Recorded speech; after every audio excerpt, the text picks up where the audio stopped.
following podcast may contain some adult language. You've been warned. Those of you who got an invite, welcome to Nerd Prom.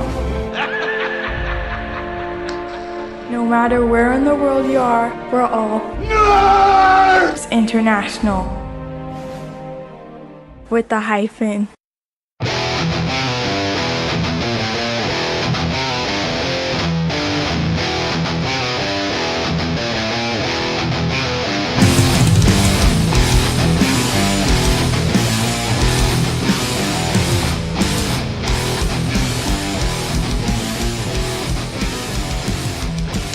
Welcome to Finding the Narrative, a Genesys RPG podcast. This is a show dedicated to the Genesys role-playing system from Fantasy Flight Games, a show in which we, your hosts, discuss all things Genesys from both a player's and a GM's perspective. I am Tony Fanning, and with me, as always, is my good friend and co-host, Chris Holmes. How you doing, homie? I'm doing pretty good, sitting here in the middle of a blizzard. Yeah. It has been snowing since midnight 2 nights ago. Happy April. Yeah, happy April to you too, man. I thought it was supposed to be fucking spring, man. We had freezing rain last night. Nope, that's not happening. No. So you're probably getting some of this coming your way. So yeah, it'll be here tomorrow. Yeah, for sure. Yeah, I'm doing good. Just been vegging. Yeah, me too. I kind of took a weekend to relax. The last 3 weekends have been moving into my new house and getting everything set, and good. Things are finally starting to settle down a little bit. Still got to clean my old apartment and whatnot, but other than that, it's been a relatively nice, slow weekend. Got to play some Pathfinder yesterday. Sweet. I'll be playing some of that this coming Saturday. My buddy Ken was running his Pathfinder campaign, and it actually got really good. We had a lot of fun. Good. So we stepped into character, and it just everything flowed last night. It was a lot of fun. So you won then. If you have fun, then that means you win at role playing games. If you're having fun, you win. I thought I win if I get drunk. Awesome. Damn it! Damn rules change every time. All right, man. Well, we got any news from around the interwebs? Yes, we do. We have a release date for Realms of Tyrnoth, buddy. It's coming out this Thursday. Cue a cheering noise. Woohoo! Yay! No, granted, they had that release date a couple weeks ago, but it was like 2 days after we recorded our last episode. So, haha! So hopefully we'll have that in our midst in a few days, dude. Yeah, April 19th. I'm looking forward to it. Yeah, and you know what's I'll tell you, I was looking on the Fantasy Flight forum there for the message board there, and in one of the threads, I think it's off the boat thread or whatever, somebody dropped a couple hints that it's a fairly beefy book. There's about 50 to 60 bad guys. Nice. Hopefully a damn dragon. NPCs, dragons, undead, etc. That's what they said. I'm like, yes. I can't remember who it was.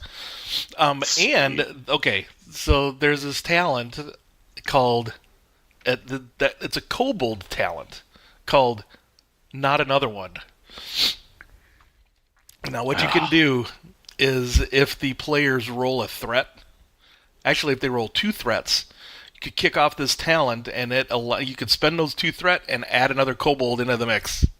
Just pops up out of nowhere, which is freaking awesome. Or you could spend a despair and add a whole minion group, which, hell, I'd freaking do that anyway. But having a talent to codify some of this sets some precedence, man. I like it. Dude, I want to give that talent to Jawas. That's what I want to give that talent to. But no, there's that'd be funny, dude. That is a cool talent. I love it. Not another one. That is sweet. Well, I like bringing in using the threat and despair to bring in more bad guys. Which I've kind of used before, but I don't know. This just codifies it a little more, and it was pretty sweet. Me, I've always flipped a story point Like do it. a lot of times my players will be sitting on like 1 or 0 story points. So I will add another minion group just to throw them a bone and give them another story point, because they can usually take out minion groups pretty easily. Yep. There you go. That's cool. But yeah, that's really all that's big news. Yeah. And then they haven't announced the next setting or anything yet, which I'm expected is going to be that Android setting. Oh, yeah. That's my guess. That's my guess. Well, the president of FFG said in Gen Con that was going to be the second one on the docket besides Realms of Terranauts. So well, then there you go. Cool. It's not official because it wasn't in writing, but it was in a speech, so I guess it counts. I guess so. Let's hope. So let's see. Do we have any listeners out there that are feeding us back? Yeah, we had one particularly loud listener that we wanted to give some airtime to this week. Yeah. We had a couple of lengthy questions from Mr. Jamie Pearson, the Nerds International guru, the king of the RPG brewery, the one-eyed Pearson monster himself. So if he's the king, would Stefan be the queen? I think Stefan's probably the queen of the RPG brewery, right? I don't know. When I always say that when I hear Eric Lamoureux and Jamie fighting, I say Mom and Dad are fighting again. So That's true. That's true. Love you there, Steph. All you guys. All right. So Jamie sent us an email that hey fellers. So I have this house rule that I've used in the past, and I wanted to run it by you guys, and hopefully you can talk about it on your show. We're doing it, dude. Yes, we are. It's about range bands. I don't like anything that can't shoot beyond its listed range band. Me neither, dude. I think it's not accurate and ruins characters to not even be able to attempt. My house rule, this is what he puts. Let's take something that is a ranged weapon, like a DEW pistol from the Weird Wars setting in the book. It has a listed range of short. My house rule works like this. You can shoot at any range band with standard difficulty, but with each range band past its listed range band is a cumulative amount of setback dice. 1 for 1 additional range band further. 2 for 2 range bands further, so on and so forth. So a weapon with a listed range band of short shooting at long range would have a difficulty pool of 3 purple and 3 black, 1 for medium and 2 for long. I honestly don't think this is game breaking in the least, and it actually gives the Genesis feel of just because my sheet says I'm not good at it doesn't mean I can't try it. So what are your thoughts on this house rule? So I had something I typed up, but you want me to go ahead and say it, or you want to say what you feel about it first? Well, actually, I kind of like what Jamie came up with there, increasing the difficulty and adding a setback per range band after the first. I haven't really had a whole lot of experience GMing in those situations, and it seems like it works for him, so that's pretty cool. But what's been your experience, Tom? Well, I mean, as far as a house rule, it works. Rules as written, you can always run rules as written, and the game will not be broken. Right. But if you want a house rule, I ran with a similar rule when I ran. There was this internet supplement called Sky Wars: Edge of the Kingdom, and it's kind of this steampunky fantasy, completely steals from Star Wars everything about it. Yeah. And I ran that for a while with my friends just to see how this system would handle other genres. And in that system, I found that the ranges of many of the weapons were too short for airship to airship combat, because we had 2 airships flying beside each other, and they're at long range usually for the players, whereas it's close range for the 2 ships. I didn't want to increase the ranges of the weapons at risk of unbalancing them for other encounters, like when they were on the ground. So I let the players take shots outside of their listed range increments on their weapons, only I was a little harsher than Jamie was. I increased the difficulty by 1 automatically and added a setback die per range increment. So what that means is, to use his example of a short weapon being fired at long range, or being fired from a pistol being fired from the bow of a ship to the bow of another ship is what I was using as an example there. It was 4 purple and 2 setback dice. 4 difficulty dice, 2 setback. Oh. And my reasoning for that is because there's more chances for threat on the purple dice than there are on the black dice. The black dice have 2 blank sides, I believe, and the purple dice have 1. So to me, it seemed it was more difficult as you're trying relatively an impossible shot with a pistol from that range. It also reduces the chance, with more threat being there, it reduces the chance for the players to get critical hits. Which just hitting at that range is the benefit that they're shooting for, not necessarily getting a really, really lucky shot. Gotcha. Okay. And it doesn't devalue your sniper weapons that can shoot at that range at all. That's true. Yeah, actually, I can go with either of those. Now that I think about it, I'm not decided, to be honest. I mean, that's the only instance when I used it was during the ship-to-ship combat. Yeah. And during that game, I haven't done it in Star Wars because honestly, it does encourage the players to carry an array of weapons in a sci-fi setting, right? Where I've only got a pistol, I need a rifle because I can't hit at long range. I could see using Jamie's with like laser pistols and such, but maybe more of your conventional weapons with the spin, with bullets that have a trajectory. Maybe use yours. Or maybe like with bows and arrows or crossbows in like a fantasy setting, use yours just because it's a little more getting beyond that range, that short range or that medium range or long range is just going to be a little tough. Oh yeah, and I even added in more setback dice conditionally for the wind up there and the high in the air and stuff like that too at the time. True. So that is true. But that's kind of what I was saying, is that it's setting dependent. If you're going to use that rule, I wouldn't use it in every setting because, I mean, in a sci-fi setting, you want to encourage the players to have different weapons, I think. True. Yeah, so gotta have them spend those credits. Yeah, so those are a couple of options for everybody out there. If you had that same question. So use either one of them or don't use either one of them at all. It doesn't really matter.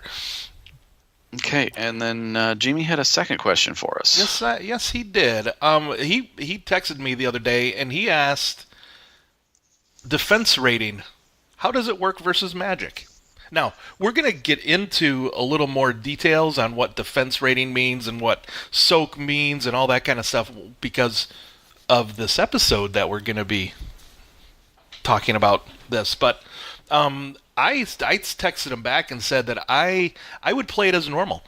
For every defense rating you have, it's a 1 setback die, and it would be versus say the magic attack action. Now I wouldn't use that defense rating versus a mental attack or or a curse. Or a curse or something like that. No. It's more of I'm going to try and hit you. I have armor. Maybe I have cover. Those kinds of things I would use it against. And obviously, if a summoned creature would come and attack you, then it's just the regular creature's attack versus your attack. So, yeah, that's what I say. What do you think? Yeah, I agree with you. I have used it for magic. I when someone is targeting another creature or player with a magic, I'm going to do the standard magic missile, a bolt out the long range of magical force energy. Yeah, apply their defense. It's armor. It's there for attacks. Right. You don't apply their defense to in Star Wars to mental attacks made with the force power, right? But and then the only real attack that they have in that setting is the Force Lightning, the Unleash, and that I do believe takes defense into account. I'm not 100% sure on that one. Gotcha. I'm not sure if I would even use move. The move horsepower, if you or maybe even in this magic setting too, if you wanted to like throw something at somebody, right? Like using telekinesis or something, I would definitely put some defense in that too. Whenever you're trying to hit somebody with an object, an attack, magic attack, ranged attack, melee attack, yeah, I would say defense comes in. That's why I play defense defends against all attacks, whether they're magical or regular. That's my opinion. Yeah.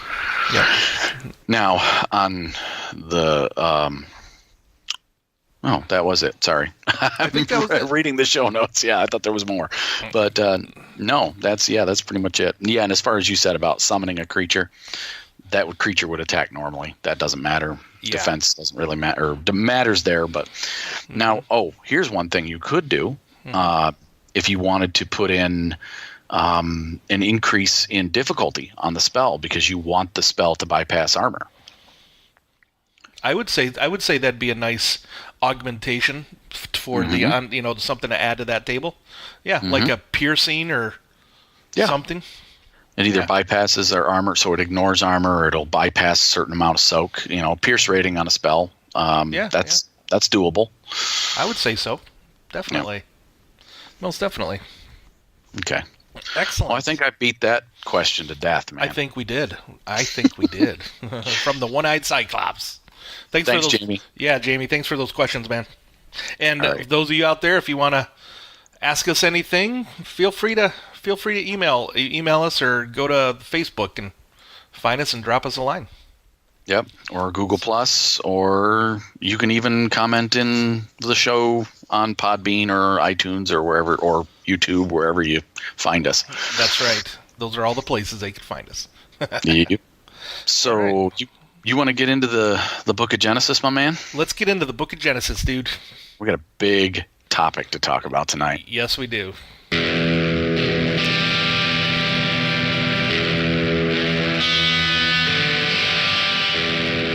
All right, round one, fight! That's the name of our episode for the Book of Genesis. Yes, everybody, we're going to be talking about, this is our third part in our 3-part series on skills, and this time we're talking about combat skills. And what we are also going to talk about are combat encounters, the combat system. I know you guys have been waiting for it. Yeah. So here we go. It's a big, beefy, heavy-handed subject, but we'll get through it. It sure is. We're not going to get into excruciating details because we can have many, many shows on that.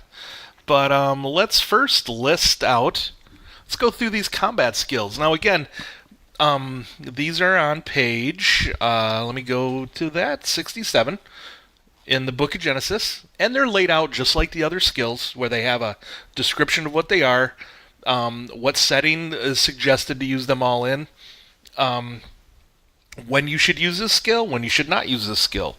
And our first one is Brawl.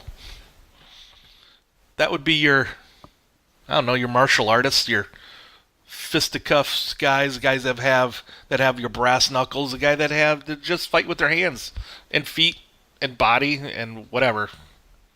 Right? Yep, One Punch Man. The One Punch Man. That's right. No. Yeah, Brawl is an overarching combat skill that covers all unarmed combat. Now, there are Brawl weapons, like Chris mentioned, like the fancy brass knuckles that just enhance the damage that your fists do. Yep. They might reduce a crit rating or something too, but that's about it. But yeah, if they're just and then it can also go into whether you want to grapple somebody, whether you want to pin them down and hold them down, or those kinds of things. And it's like Tony said, your unarmed combat, martial arts, those kinds of things. Wait, there's no separate rules for grappling? No, thank the Lord above. Like every other system out there. Exactly. No, make a brawl check. Oh, you pin them. Yeah, it's pretty cool. All right, next skill on the list is melee. Melee is also brawn-based, and melee involves every hand-to-hand attack you're going to make with a weapon. It's usable in steampunk, weird war, modern day, science fiction, just about everything. That's right. Because you can have vibro knives, you can have halberds, knives, swords, spears, the list goes on and on. Dwarven warhammers. Yeah. War axes. This does not include any projectile weapons of any kind. It is strictly melee. So if you want to throw your dagger, that falls under a different skill. That's right.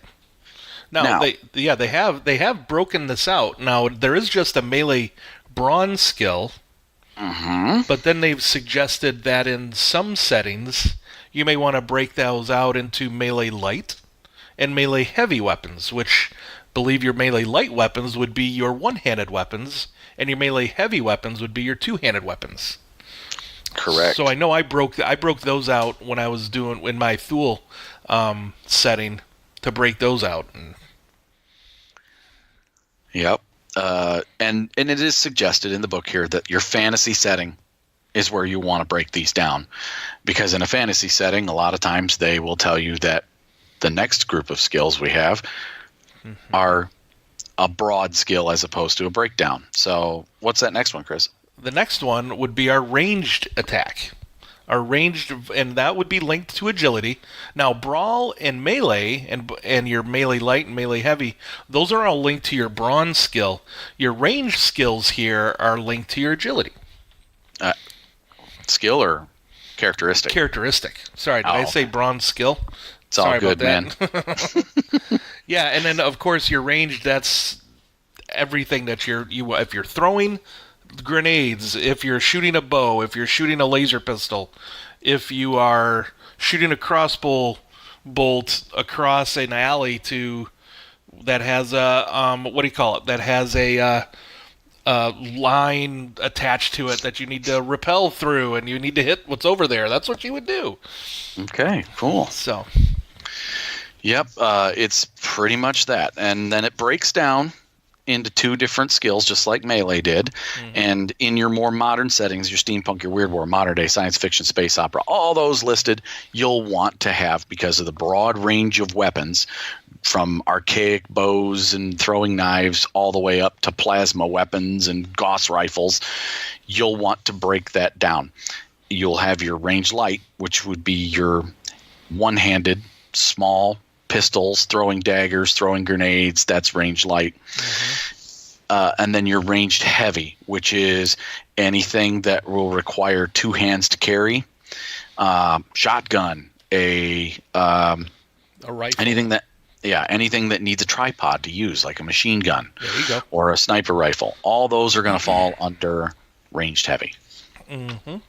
Yep, and I think I believe I broke, even though Primeval Thule is a fantasy campaign setting, I broke those down too, because I wanted to personally split up your thrown weapons versus your two-handed shooting, like crossbows and bows, just because. But that's just me. They don't have to. Hey, it's your setting. You get to write it the way you want to. All right, man. Hey, what's our last one here for our combat skills? Last one here is gunnery. Gunnery is agility based, and gunnery is not the same as using your ranged heavy weapons. Gunnery is for mounted weapons, or weapons you're going to use to take out vehicles, or vehicle mounted weaponry. Yep. It is not for handheld laser rifle. Even if it's the biggest handheld laser rifle, you can still use ranged heavy. However, if you're using a grenade launcher, missile launcher, a heavy rail gun, a big plasma cannon, things that would be in a gun emplacement, things that you would set up a machine gun nest for, or missiles from your starfighter, or missiles from your jet plane, anything like that. That's all gunnery. Yep. If it requires more than one crew to operate, it falls under gunnery. That's right. Yeah, if there are multiple people that have to set it up and use it. Like I'm thinking, like the big, like the mortars and cannons, like in the Civil War, right, or American Revolution or the Revolutionary War, all those time periods where they have cannons on on your pirate ship. Those are crews that have to do that, and that would be gunnery. Yep. Well, contrary to what Hollywood wants you to believe, an M60 machine gun is not really well handled by one person. Sorry, Rambo. Sorry. No, it's a two-man gun. That's a gunnery skill. Yeah, but man, he wielded it so well. in that movie. Come on, man. He took out It's that Hollywood. town. I give him a lot of levity. Hey, and you could totally do that with your players too, because some of those settings out there are just made for like action movie type action, and if that's what you're into, let your Rambo character use range heavy or gunnery. It doesn't really matter. If he's using ranged heavy, I'm increasing the difficulty. There you go. If he's firing that thing from the hip, I'm giving him setback dice. Yeah, buddy. If he's going that weird side cock mouth yell while he's doing it like Rambo did, I'd probably give him a boost die. I would at least give him a boost die, maybe 2. Especially if he spent 20 minutes getting all half naked in his T-shirt with his bandana tied around his head. Yeah, that's true. Uh-oh, we better stop. I think we're getting Stefan excited out there. Who? No one. All right. So those are the combat skills. Yep, short list. Yeah. But they pack a lot of punch. Yeah, I see what you did there. That was pretty good. Okay, so we got another section to cover here. Yes, so let's get into these combat encounters. And those start, it's chapter 6 on page 95 in the good book Genesis. Yeah. So when we're talking about combat encounters, we're talking more of a what they consider more of a structured gameplay, where we're going to have turns round by round. We're going to have turns that everybody's going to take. So how do we set up? What do we do first, Tony? First is, as a GM, as soon as you're ready to leave round 0 and your social encounter is over, and you're ready that's right. you're ready to go into round 1 and fight, you're going to need to roll initiative. You got to determine the initiative. Like every other game out there, there's a way of doing it. There's 2 ways in Genesis. And we talked about this briefly when we talked about the general skills and the social skills. There's 2 different skill checks for initiative. The first one is cool. Cool, you're going to roll if you have set up an ambush or you are aware of your opponent's imminent attack. Right. And then the other one is? Vigilance. That's one where you're not aware of what's going on. You're walking down a path and you're getting ambushed. You would roll, that group would roll vigilance. What if you and your party walk around a corner and there's a bunch of enemies that were walking around the corner at the same time? That would be a vigilance check from both sides, in my eyes. Yep, nobody was aware there was going to be a fight. Yeah, and then once you roll initiative, what does that initiative roll mean, Tony, and how do we do it? And it's going to be a simple roll, which means no difficulty die. You're just going to pick up the dice pool for your skill and roll it. And what does it mean? Well, there's 100 different ways to track initiative. I have my own little system here. Let's just pick one. Yeah. What you need to know is that you're going to rank their number of successes or their number of hits, whatever you want to call it, from highest to lowest. And then you'll use advantage as your tiebreaker, your first tiebreaker. Yep. And then your second tiebreaker is that PCs go before NPCs. Mm-hmm. So if I have 3 party members and 1 monster, and my 3 party members all roll 1 success, but one rolls 1 advantage, one rolls 2 advantage, and one rolls 3 advantage, and my monster rolls 1 success, 1 advantage, everybody's going to go before the monster. Yep. Absolutely. Now, there is one other little tiebreaker you can use. Mm-hmm. Triumph. Yes. If anybody rolls a triumph, they should go before, in my opinion, if they roll a triumph, anyone who's tied with them, they should go before them. Yep. Yeah, me too. What I do for triumphs, if triumphs are rolled on this, I always have that person go first, or at least create a initiative slot, the first initiative slot, and I normally allow them to either take a free movement or an action before anybody else goes. Yep. Just because it's cool and you don't roll them very often. Well, if you look at the spending triumph and advantage in combat table, there is one where if you roll a triumph, you can take a free maneuver. Immediately take a free maneuver. That's normally what I do for my players. There you go. That's good. If they roll a triumph during initiative, I will give them immediately a free maneuver. So those characters without quick draw might actually be able to get their weapon out without having to use a maneuver. All right. Yeah, and the way that I keep track of those successes and advantage, I normally create a decimal number. Like 1.2, meaning 1 success point, 2 advantage. So that, and then I write them down or organize them that way. If we need to. So that creates our initiative slots, whether it's correct. A PC slot, a bad guy slot, a PC slot. Then we just start taking turns, right? Pretty much. It's a free form initiative. That means we're from round to round. The order of the players and of the NPCs can change. Right. They'll still use the slots in order, but let's say you, in the first round of combat, you want your thiefy type guy to get a backstab in because he was hiding.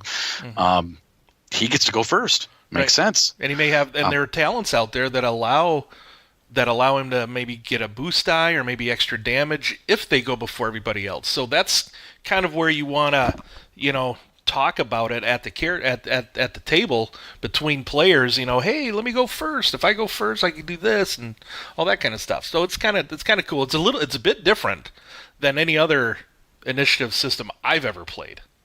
Yeah, same here. And then you go into round 2, and let's say you are the last player to go in round 1. It doesn't mean you can't go right away again in round 2. If you didn't, let's say you had 2 things you really wanted to do, and the GM said, sorry, dude, you just don't have enough maneuvers and actions and strain to do all that you want to do, then plan on going first in the next round so that you can finish your move. Yes, exactly. Yeah, that's totally cool. It's a great way for players to use group tactics, and I see it all the time. Except for with my Grognard group, because I got to say this, we got one player that in all the years we've played D20 games, he never rolls anything higher than a 9 for initiative. And so when we Genesis or when we play Star Wars, he always takes the first slot because he never gets it any other time. No, he's an old grognard. And I do remember in the day, D20s had 0 to 9s on them. That's it. Way back. And you needed to color the other ones a different color, yo. That wouldn't be the die he's using, is it? No. He's pretty stepped into the 21st century. He uses dice rollers most of the time now because he's gotcha. one of my guys that Skypes in pretty regularly. Oh, okay, so. sweet. Then he's got to use another program. Yeah. So, all right, cool. But I just thought I'd throw that out there because I think it's hilarious. We were commenting on it last night because it was still continuing with Pathfinder. That's funny. So then basically it's rinse and repeat. You keep going through your rounds of combat until it comes to a point where you, as the GM, decide combat's over. Not everybody has to be dead. Not everybody has to be,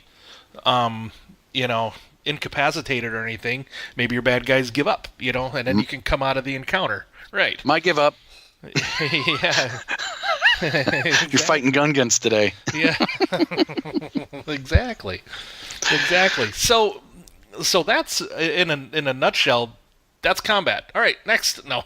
Well, there is something we got to talk about at the end of the encounter because this gets missed a lot. Yeah. See, and I'm missing it right now, aren't I? Yeah.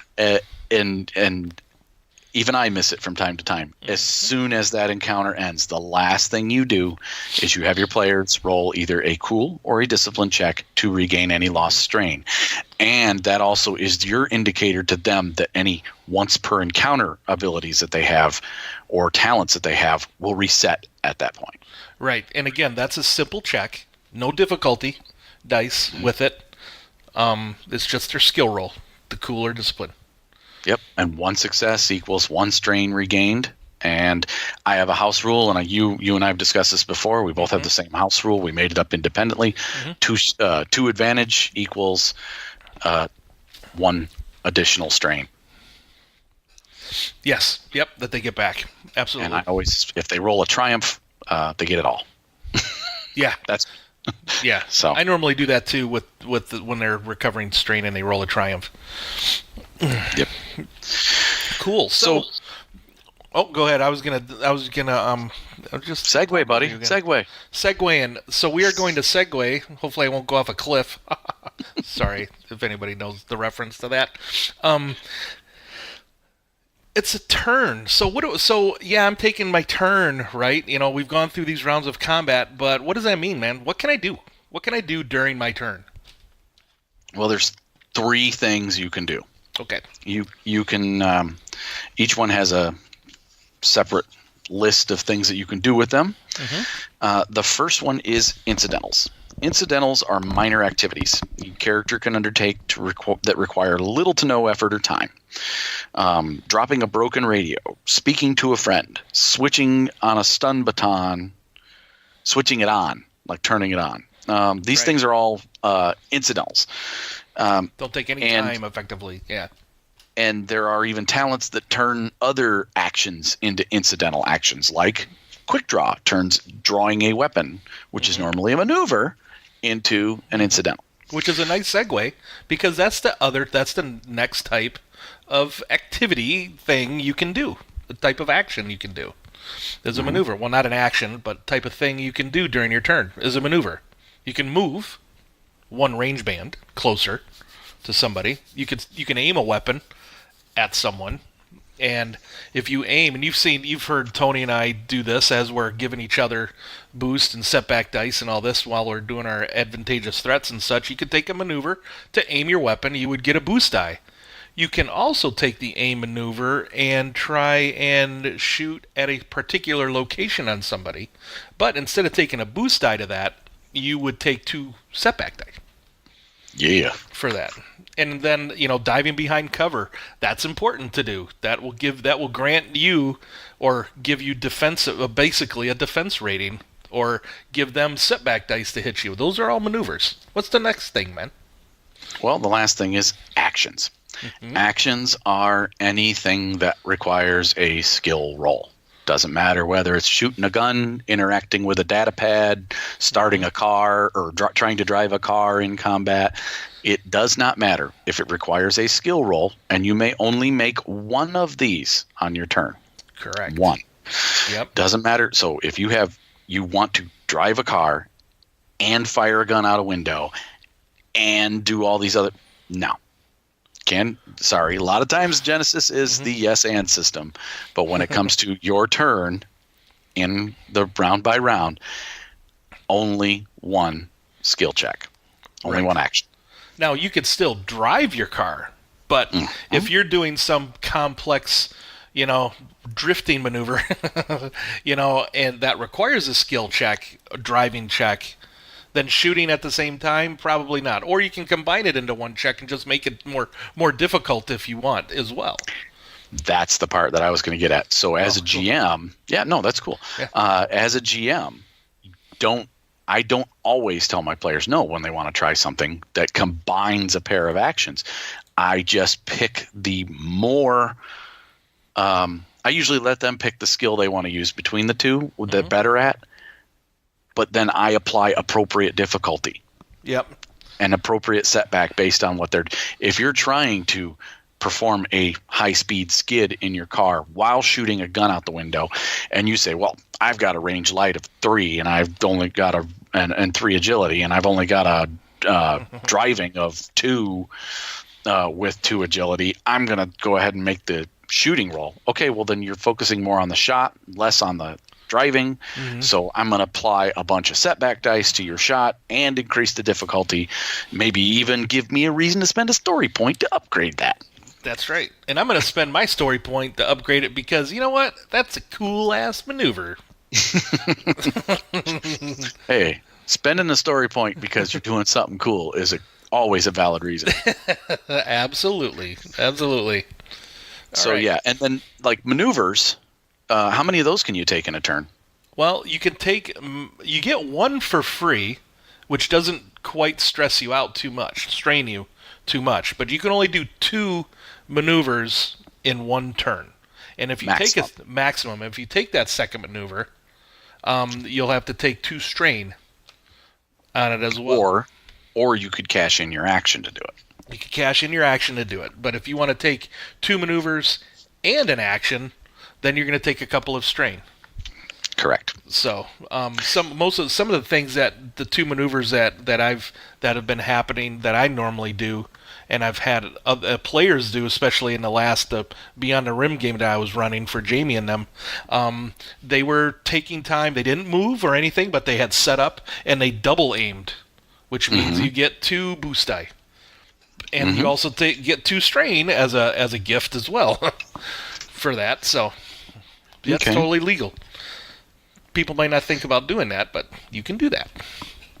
And then those are kind of that's kind of an overview there on page 97 on that. And then they go into more details, into incidentals, more maneuvers. It goes into like the aim, goes into the assist maneuvers.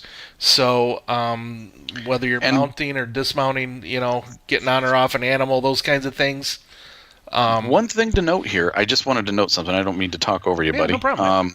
The incident, because I just noticed it, and it's something I do intrinsically, but not everybody notices it.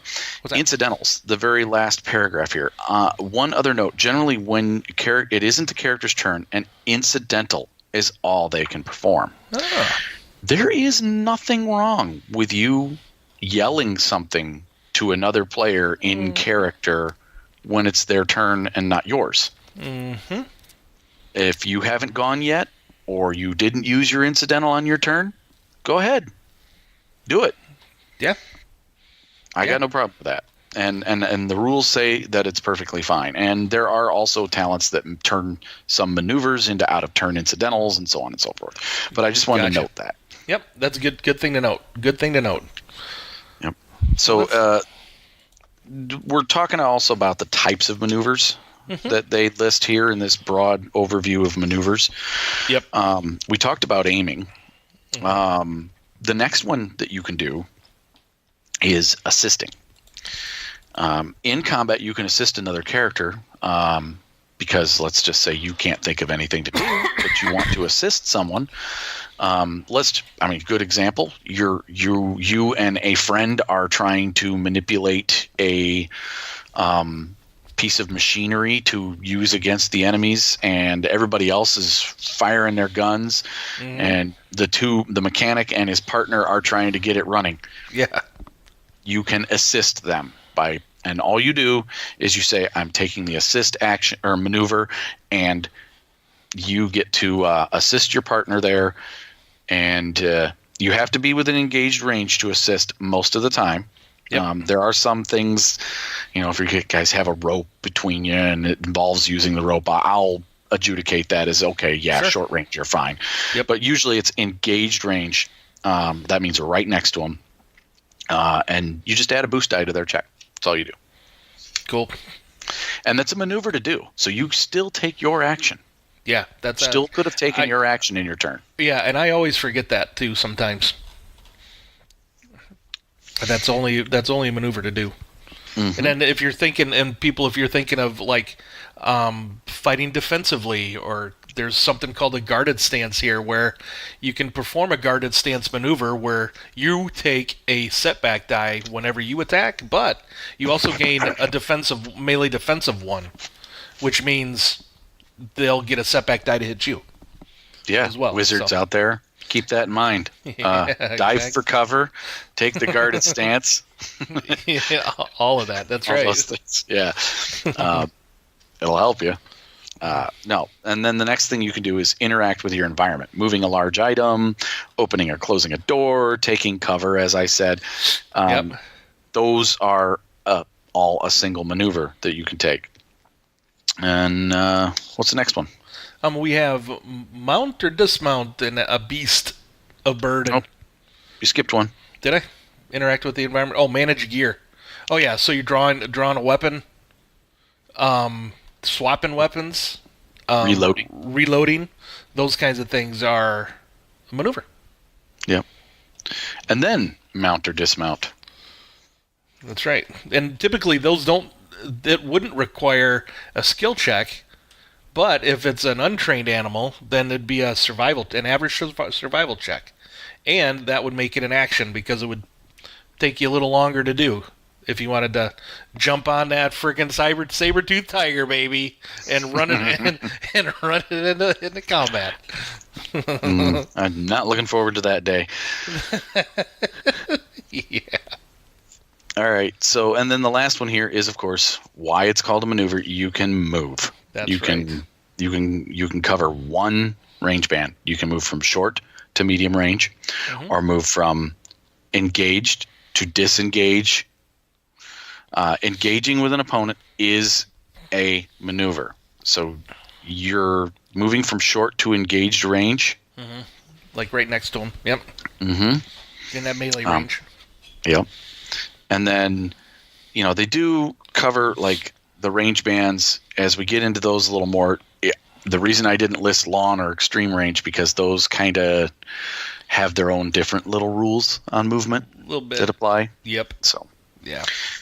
and then what's the last one here? We have two more. There's one drop prone or stand from prone. So if you drop the prone, you're going to take one as a maneuver. It'll be one setback die to attack you from ranged, and then you will also allow people you will grant them a boost die to hit you with a melee attack.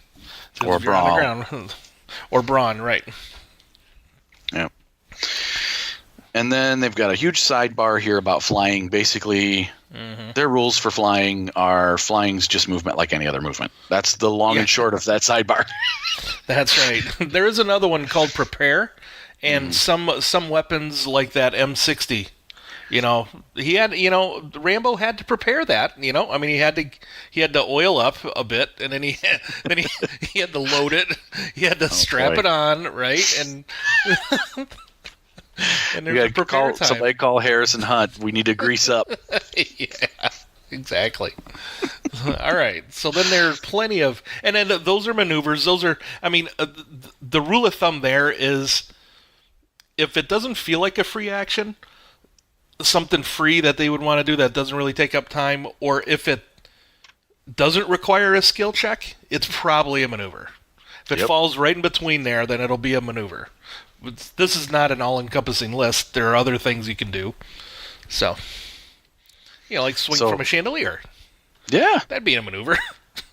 Well, It might require maybe. a skill check, but we'll see. Yeah. Might be a maneuver combined with a skill check. Yeah, exactly. Now, the next part here is, now, we've gone over incidental actions, types of things you can do, maneuvers, but now the main part of your turn would be an action. So, in this, you can do what, Tony? Any skill check Yep, that applies to combat or applies to the environment. exactly. And we already mentioned another one is exchanging that action for a maneuver, so you can move beyond, in your range bands again. And then you can also spend some abilities require an action to activate, like casting a spell. Though granted, that's a skill check, so it's kind of the same thing. But there are talents that require an action to activate. And I have a feeling some of those, what are they called? Heroic talents. Heroic actions or heroic whatever they're called. actions, I bet you those will be actions to take when that Yep. comes out too. And then, why are we here, man? What is the other thing that we can do? Perform a combat check. Nice. All right. This is the nitty gritty here. This is kicking somebody in the nads. It's shooting somebody in the face, right? So there's simple steps you go through to do a combat check. First thing you do, you declare your attack and the targets. There you go. Who are you hitting? If you have multiple targets and you have weapons capable of that, 2-weapon fighting or auto fire, blah, blah, blah. Yep. Yes, multiple targets can happen. There you go. Next thing, assemble the dice pool. Mm-hmm. You're going to put together your positive and negative dice pool. Now, you can put in the majority of your negative dice pool before any GM modification happens, because for each weapon, for each range band, and for each type of attack, there is a static difficulty. Correct. So for melee and brawl, what's that one? It's going to be an average check. That's going to be two difficulty dice. Always. Mm-hmm. Now, that's before any upgrades, before any armor is applied, Right. anything like that. Right. And then based on the range... Yep. On page 102, that's table 6-1. Yep, we have our ranged attack difficulties. So engaged range is easy, plus modifiers depending on the weapon type. Now, there's some notes there we'll get to in a bit. Right. Also, easy at 1 purple difficulty is short range. Mm-hmm. And then medium range is 2. Yep. Long, and that's average. Long range is hard. That's 3. And extreme range is daunting. 4 purple difficulty. Exactly. And then in our Go ahead. I was just gonna say in our in that question that Jamie had sent in our previous segment there, we were basically just adding difficulty to these. In Tony's example, the way that he would do it was just add a difficulty. If you only can shoot to medium range instead of the long range being hard, it would be a daunting check for, So those were some of the tweaks that we had made to it in our house rules there. Mm-hmm. And the reason why I didn't add 1 difficulty per range band instead of just 1 is because you can't go above 5 purple difficulty or an impossible. Right. Yep. So at a extreme range would increase by 1. It would become an impossible shot. Right. So we've got our dice pool. We've got our dice pool assembled, and we roll it up. Now, if there's no additional modifiers, like you can just roll right there, static with the based on the range or based on whether you're doing a melee combat. You're right, and this would be that in step 2 there when you're assembling your dice pool. That would be the point when you would be adding your boost dice if you're aiming, adding 2 if you're double aiming, adding setback dice if they have defense, if they're in cover, right? If they're adversary. If you're shooting against someone who has an adversary talent, and GMs, remember your rivals and your nemesis, whether they have your adversary talent or not, because those are free reds, man. Those are free chances for despair.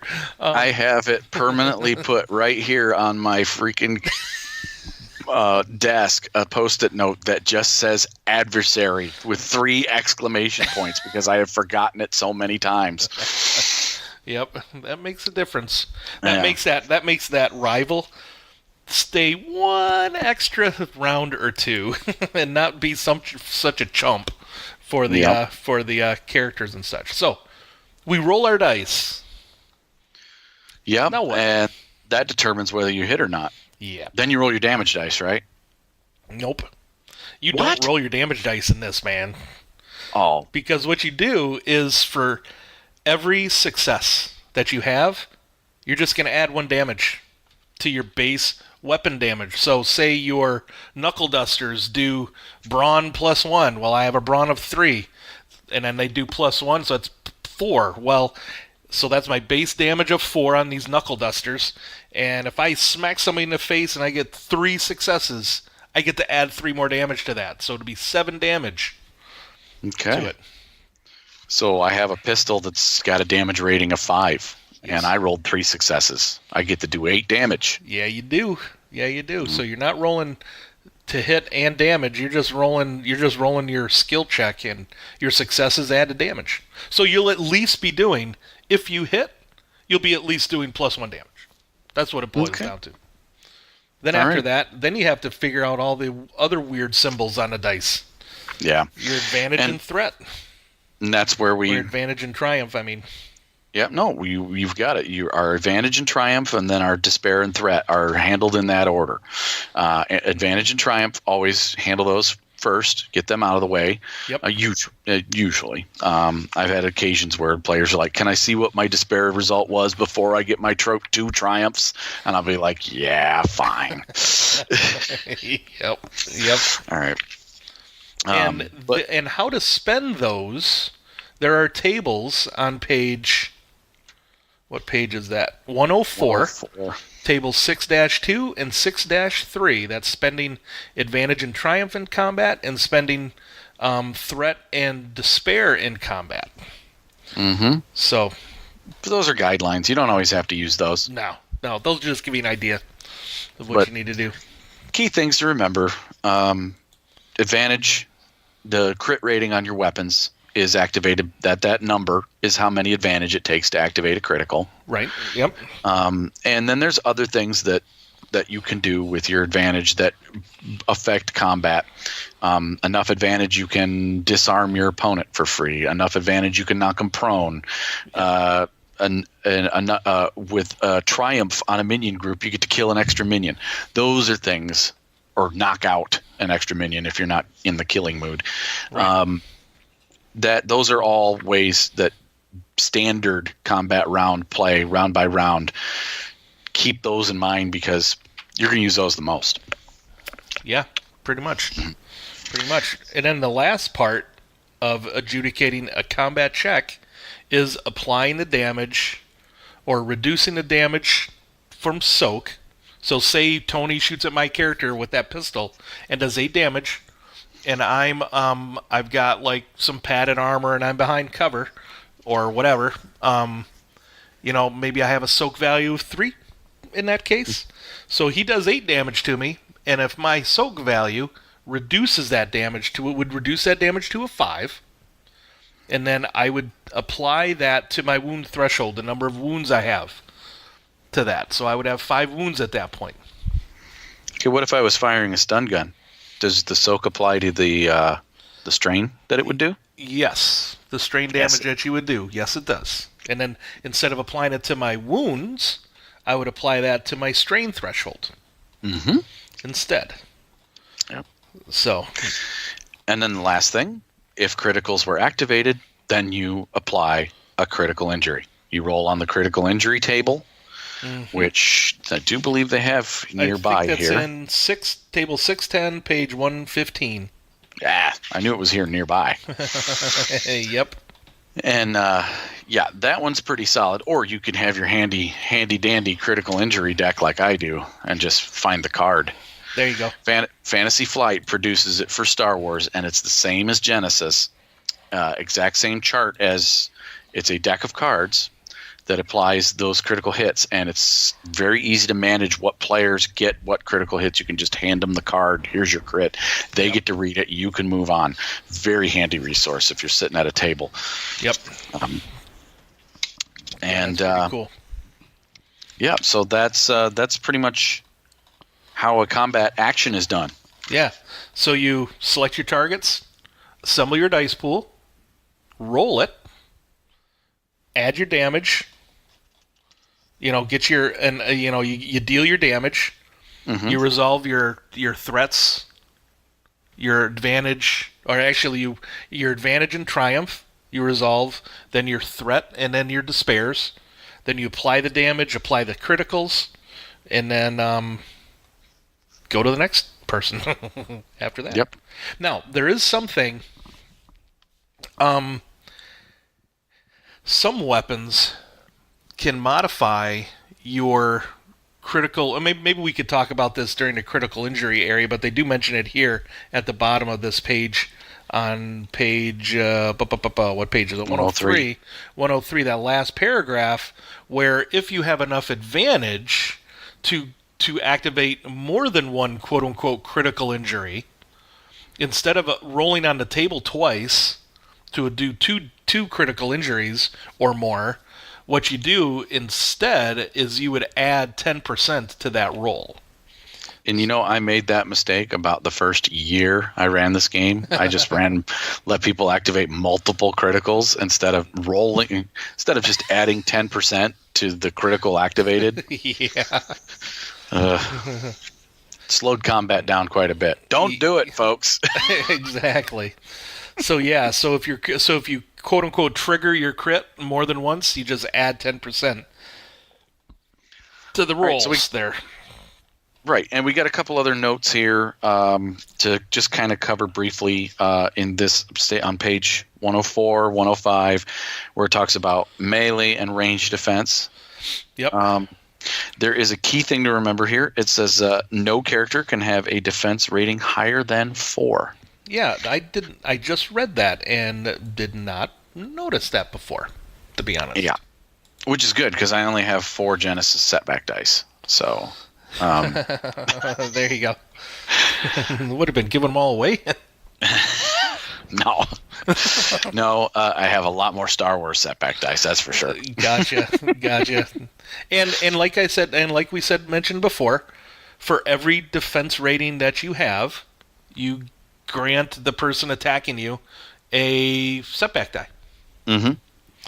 So. And also, so where do you get those defense ratings from? Well, they come from armor, from cover, they come from certain talents, and they come from the guarded stance maneuver. Yep. So defense is always cumulative. If you get 1 defense from your armor and 1 defense from your cover, it's 2 defense. Is it really? Yep. I do believe. Maybe I'm wrong. No, I think you choose the best one. Oh, you know what? You choose it says the best. Right here. Yep. I'm an idiot. Yep. You're right, my buddy. It says right here, the sources do not stack with each other. I read it wrong. If a character could benefit, then I knew this. Yeah. Well, you get the best one. If you have 2 defense from cover and 1 defense from your armor, it's not 3 defense. It's just 2 defense. It'd be 2, right. Yeah. So, yeah, and then they mentioned just below that, if there's a source that increases your defense. So there's a subtle difference. Provides a defense. Things that provide defense do not stack. Things that increase your defense, like a magic spell, barrier. Right, that would increase your defense, and that would add to your defense. Cool. Yeah. All right. I think that might have been where I read that. And it was just like, for Genesis, this is different because in Star Wars, I ran it the other way. But anyhow, neither here nor there. I have slept since the last time I ran this game. Sweet. I'm not responsible for what comes out of my mouth sometimes. Awesome. That's awesome. But and then it talks about your soak, where the soak sources come from. Yep. Your default soak value is your brawn characteristic to start with. And then you may have other sources, talents, your armor, spells. Some spells will provide you with extra soak. Right.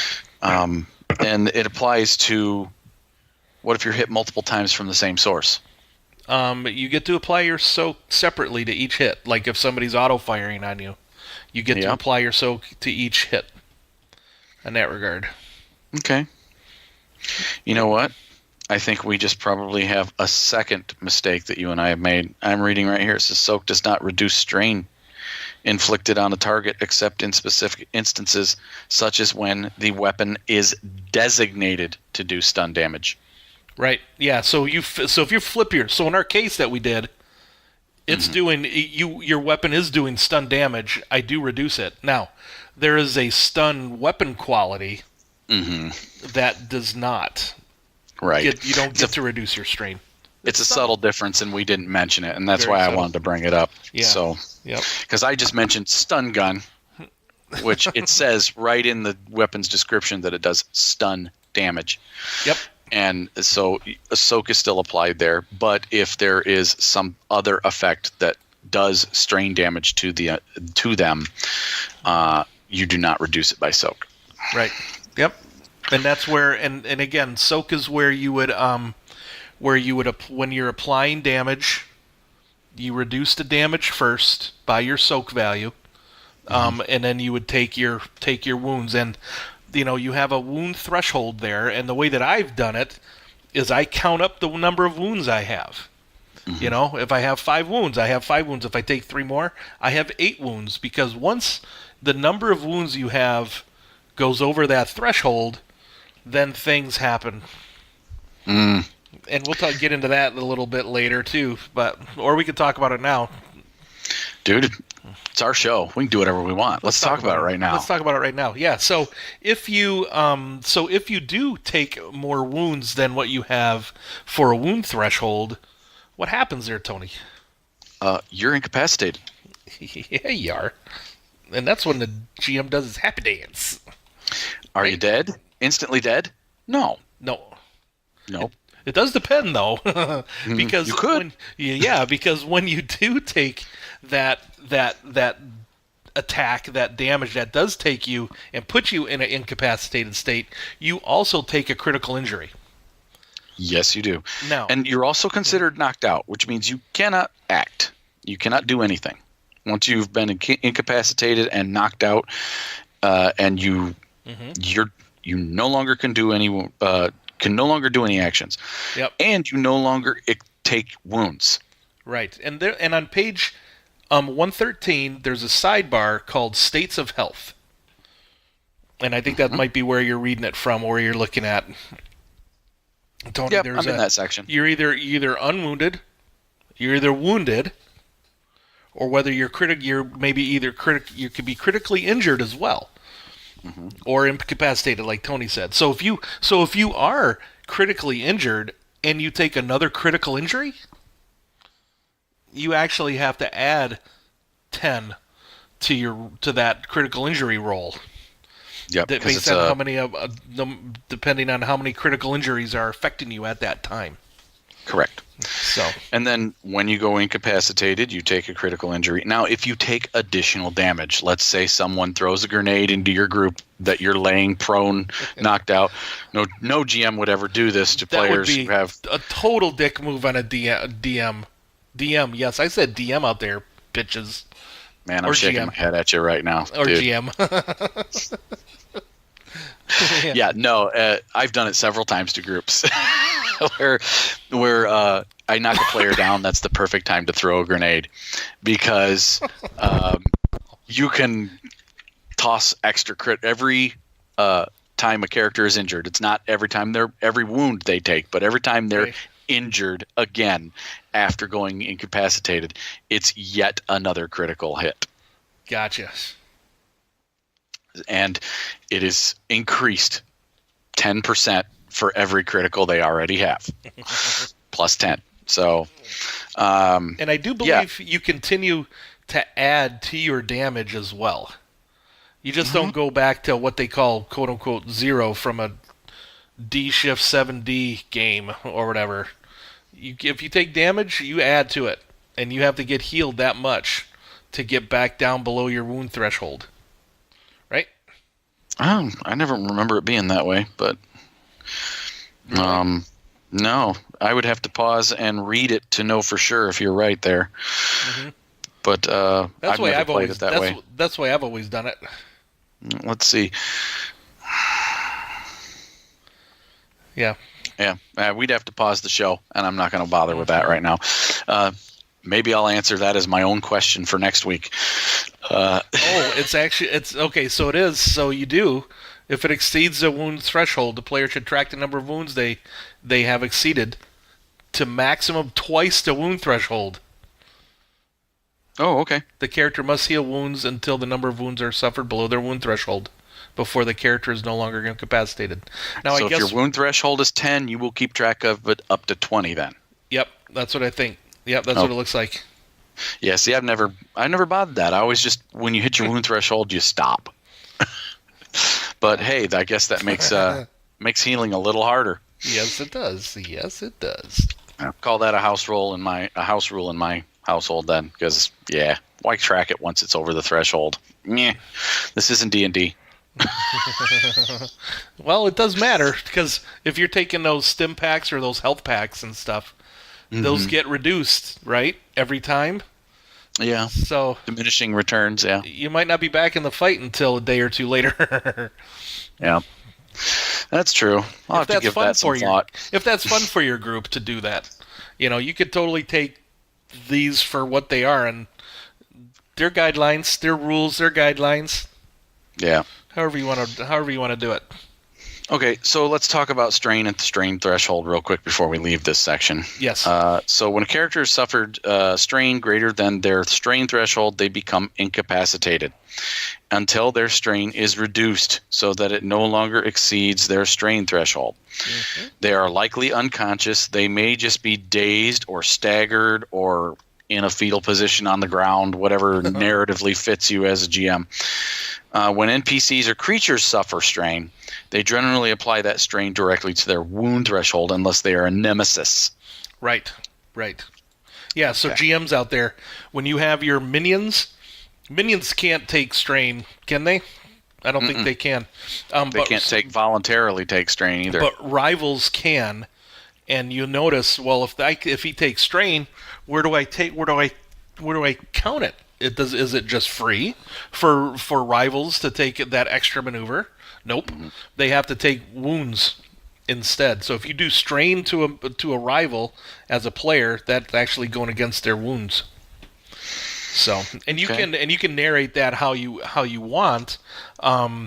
If your rival takes strain and that takes them incapacitated, I wouldn't necessarily kill that rival as a GM.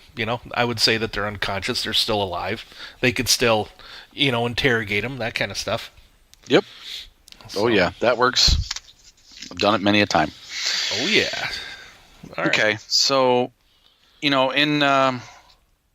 our fashion here, we skipped past the description of range bands. We skipped over additional combat maneuvers and actions.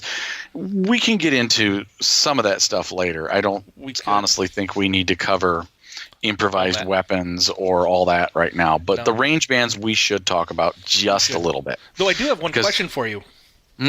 Shoot. How do I die in this game? Oh, yeah. Well, if you look at the critical injury chart on page 115. Yep.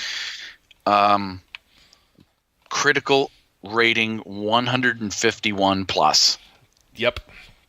Dead. Or 141 to 150.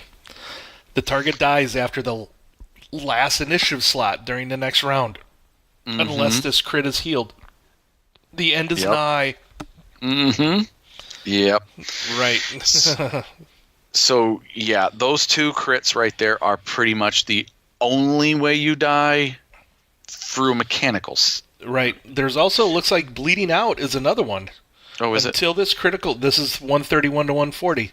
Until this critical injury is healed, every round the target suffers one wound and one strain at the beginning of their turn. For every 5 wounds they suffer beyond the wound threshold, they suffer one additional critical injury. Roll on the chart, suffering the injury, and if they roll, unfortunately, a 151 or higher, they die. They bleed out. They die. Okay, so it doesn't actually kill them. It just means they could potentially roll that higher number. Right. The 151 or higher is you're dead, completely obliterated, dead.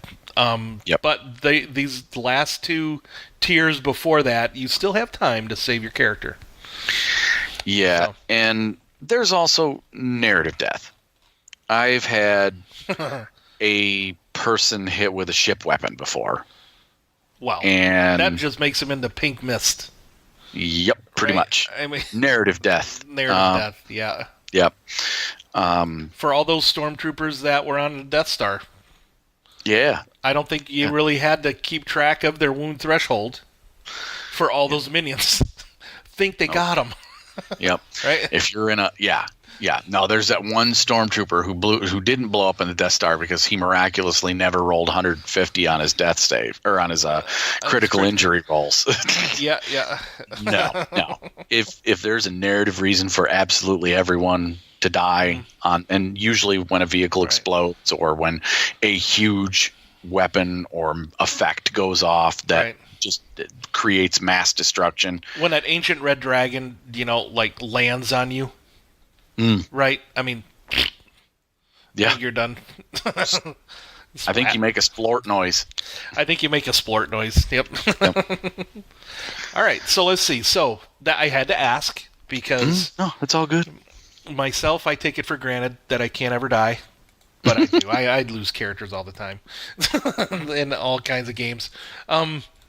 So we were going to talk range bands now. Yep, and so the range bands in Genesis are narrative, like everything else. Yep, a little more abstract. You're not using a grid. Don't have to. Nope, you're not talking squares. Like you don't bother with that. Right. You have 5 range bands. Mm-hmm. So the first one is engaged range. Yep. That reflects 2 or more targets that are within hand-to-hand combat range. Yep. 2 characters engaged with each other are in very close proximity, so to speak. Yep. Yeah.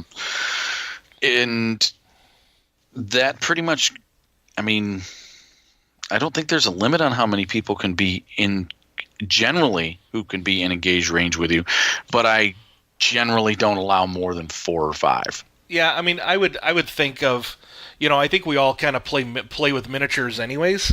Mm-hmm. And maybe I'll have a battle mat, whatever. I mean, you can kind of surround somebody with, 4 or 5 is actually a pretty good number, Right.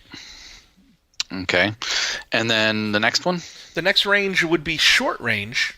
And this is typically your range where you could pretty much talk to each other without maybe raising your voices. You can move within that range as a maneuver. You can move to engage range from short range as well.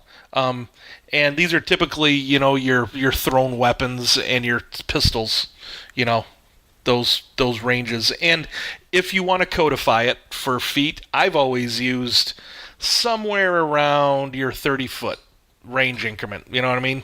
If you're playing another system or whatever, if you have a battle mat on there, I would consider 30 feet and short range. Yeah, it says here several meters, so Yeah.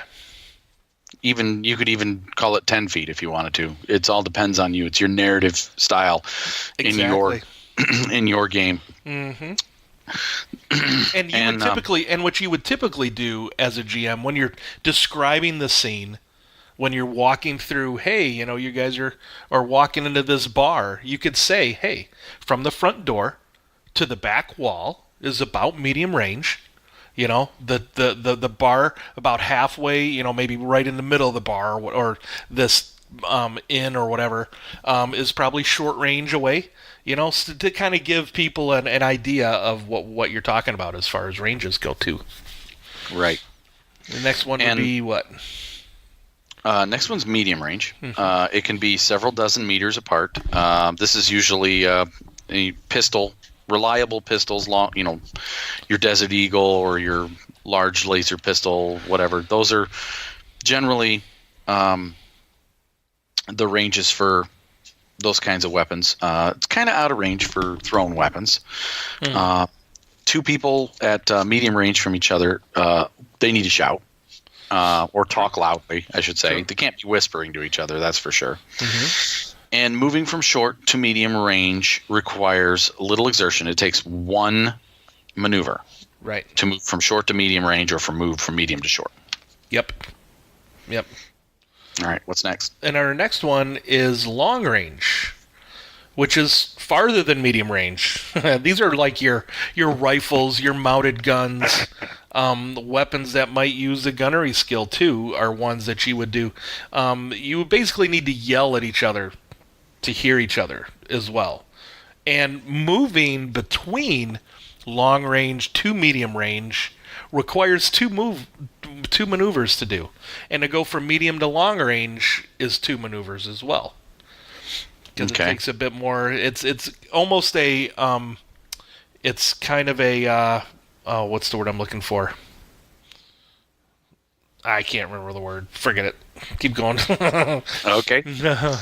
All right, so and then the final one here is extreme range. Now that covers the maximum range that any weapon could hit at. The maximum range at 2 targets can interact, essentially. Exponentially increasing. Yep. Think of it that way. That's the word I was looking for, exponential. Ah, gotcha.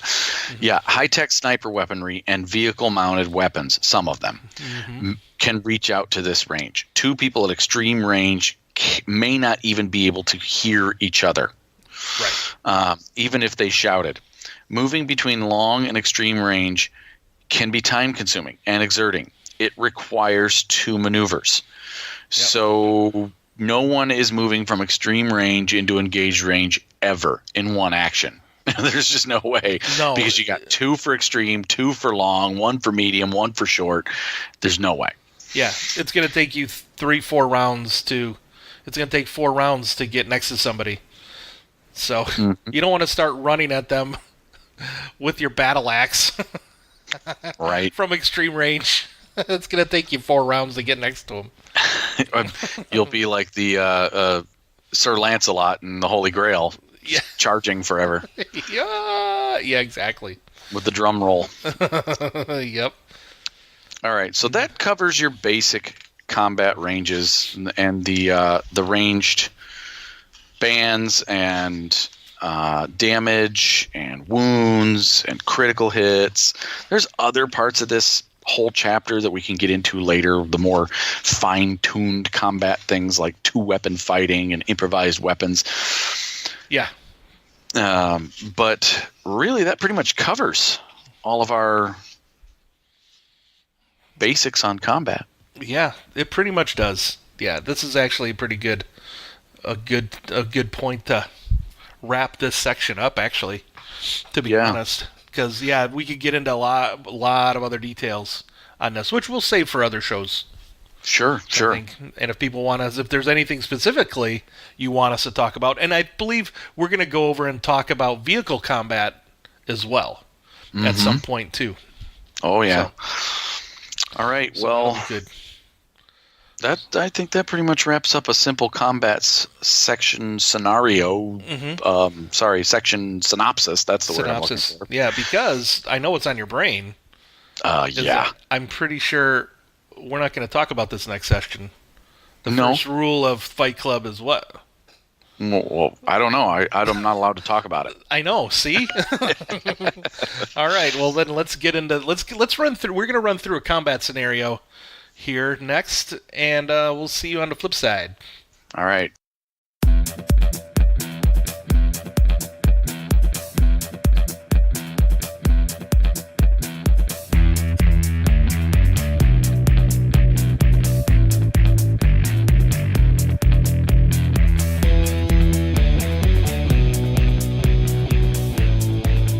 All right, welcome to Fight Club. Genesis. Oh, sorry. Genesis style, or finding the narrative style. So, this one is we're going to run through a combat encounter in the setting set in Primeval Thule, the setting that I am converting currently, and waiting for Tiernaut to come out so I can wrap it up and get all kinds of neat stuff. And we have Tony. You are playing. Who are you going to be playing? Well, you gave me this character that I played during the Con of the Cobb session that we had this past year, and I still have the character sheet. Sweet. So, Sigmar the Calais Human Priest, a Crusader of Mithra. Yes, he is a sacred slayer. Big bald man with a big hammer. Yep, and I was basically inspired. Yes, Sigmar, everybody. It's a Warhammer reference, most definitely. This guy is the epitome of wielding a big hammer. And the scenario that I'm going to set up here is you and your buddies are dungeon crawling. You're in this tomb, not tome, tomb, going through, and your buddies have just fallen to the level below. They've fallen in a hole, in a trap or something right behind you. And as that happens, You hear the scraping of metal on metal. You hear the moaning and groaning of bones cracking as well. And as you turn around and look, you're kind of have these skeleton warriors coming your way, crawling out of the walls and out of the crevices, coming out of the darkness. You hear a sarcophagi lid kind of slide open. Okay. Why don't you roll initiative?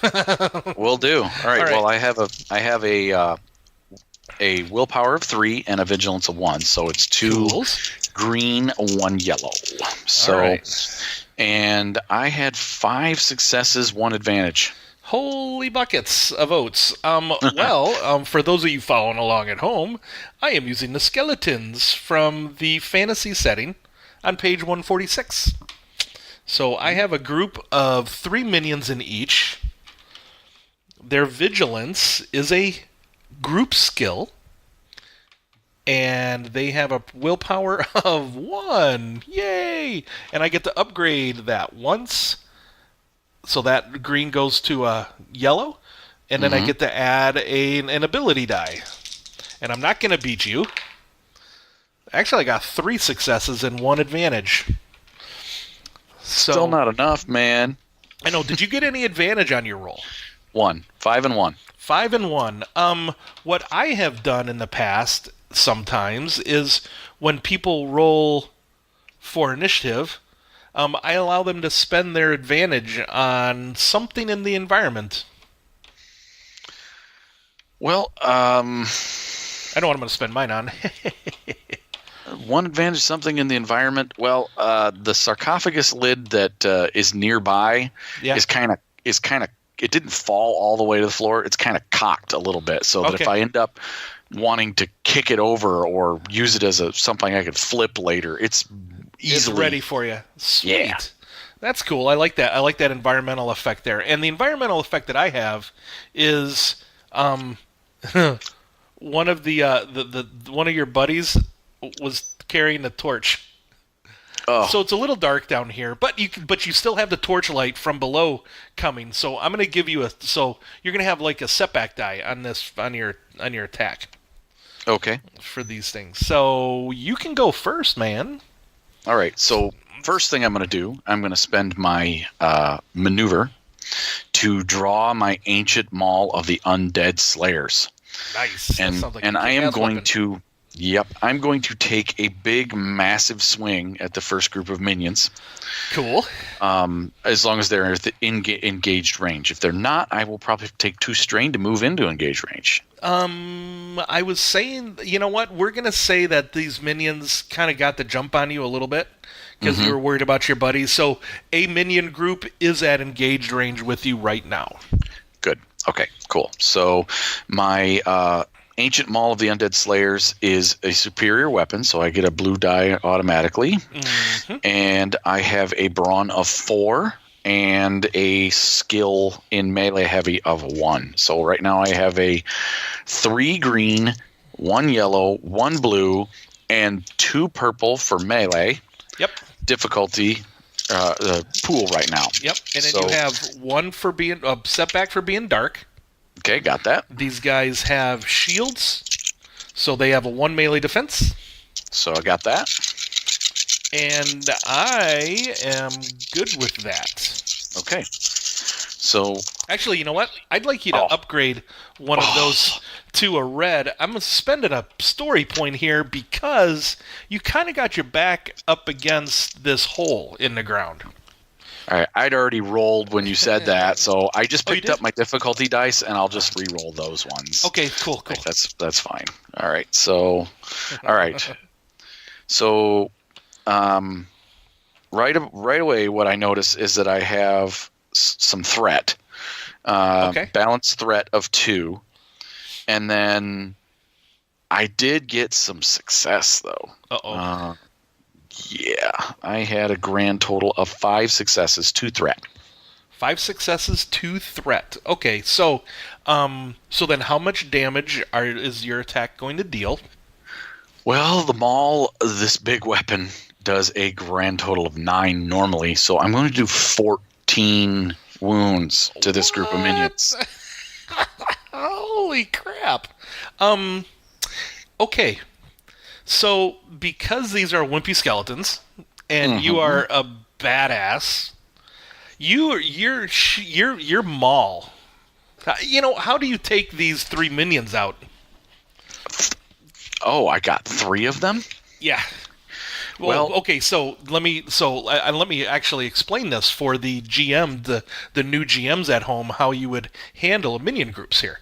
So I have 3 skeletons in my minion group. It has a soak value of 2, a wound threshold of 4. Now that means, because I have 3 minions in this group, you multiply the wound threshold by the number of minions. So actually, I have 12 hit points. I was going to say hit points. 12 wounds. Darn it! I think I might have to pay some D shift 7D people. No.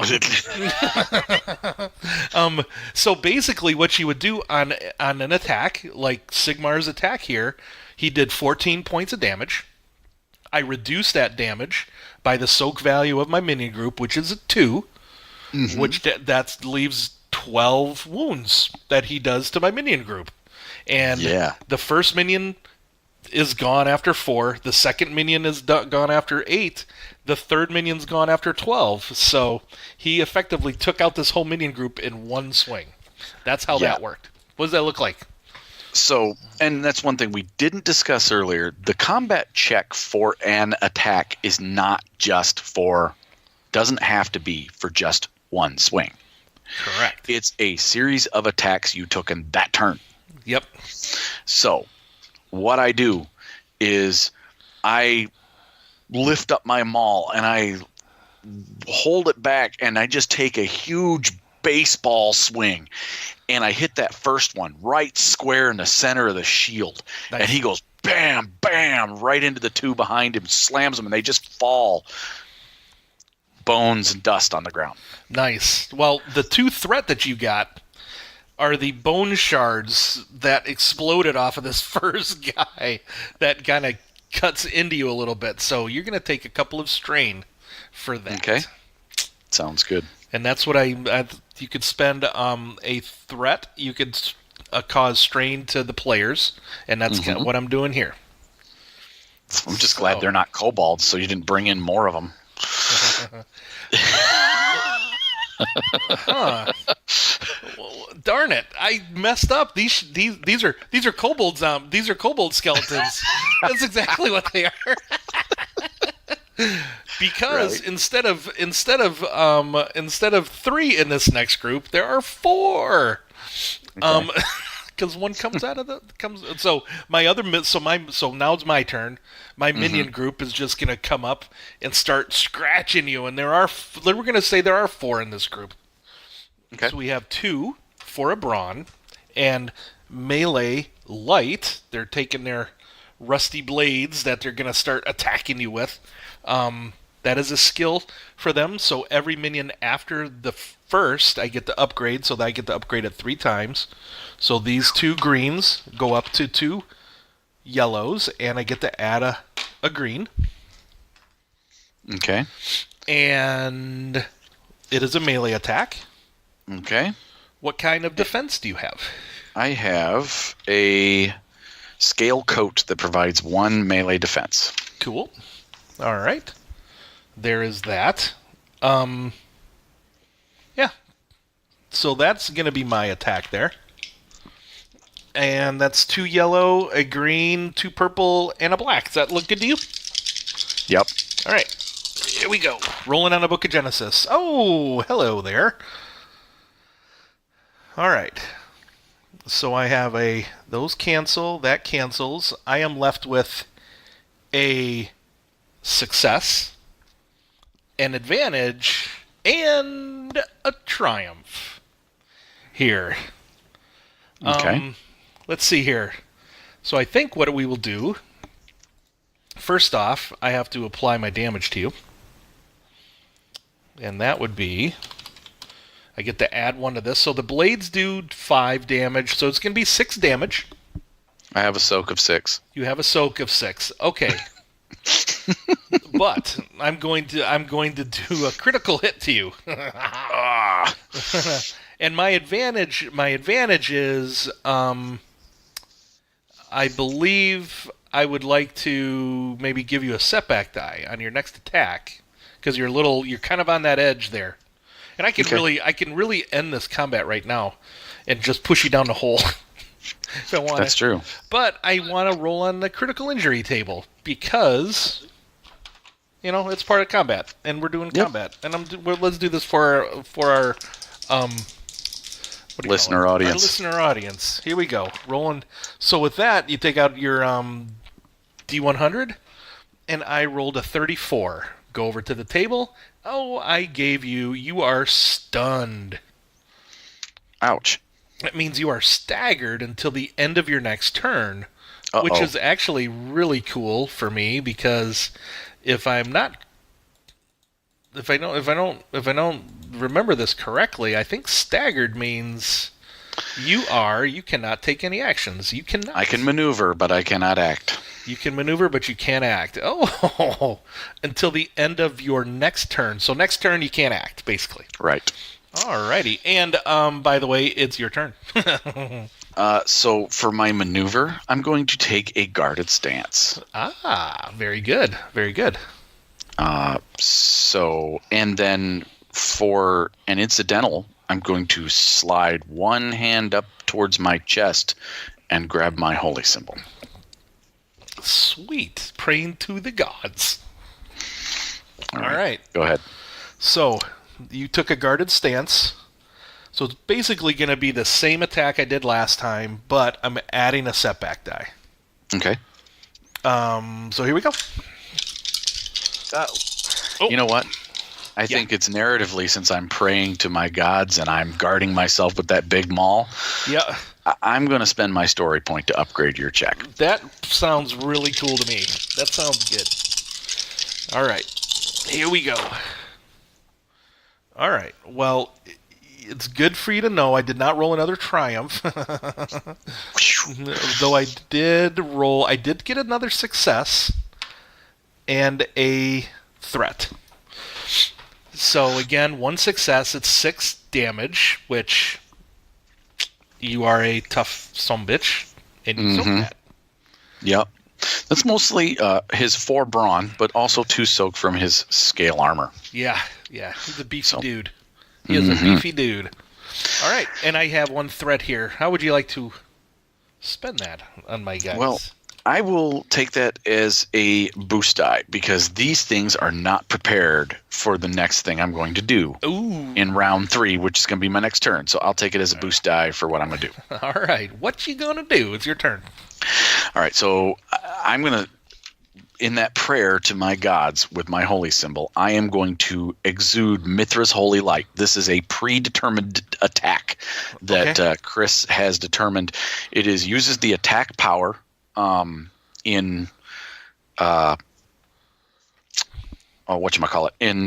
magic section, and it has a set difficulty of 3 purple because it increases. It's within short range of me. It's an attack on multiple. It's an attack on one single target,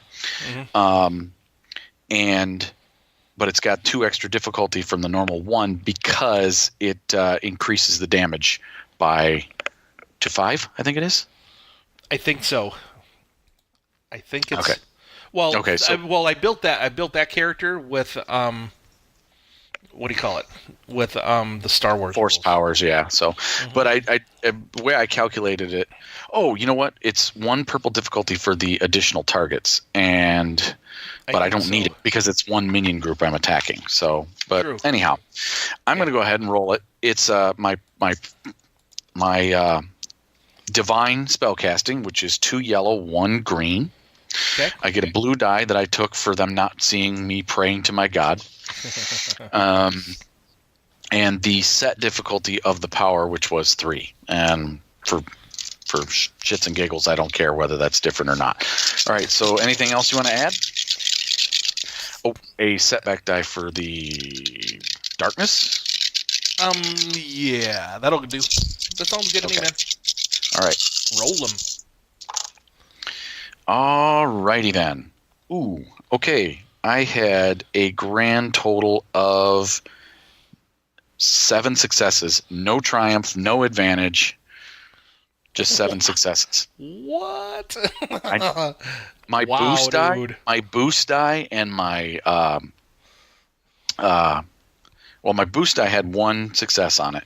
Okay. My one of my purple dice is blank. My setback die is blank, and then my other 2 purple die canceled out my advantage that I had rolled. Alrighty so then. I had a grand total of 7 successes. All right. Well then, so for the attack action, your base damage is 6. My bad. I miscounted 6. Okay. It deals damage equal to a characteristic listed, so it's your willpower. Normally, yes, but in this case, it's listed as 5. So I think that it'll be your willpower. Okay. So it's 3. 3, and then because you did the holy damage to undead creatures, which is basically this is what you do. You get to add 2 damage per success. Oh wow! Okay, so. Oh wow! Yes. I did.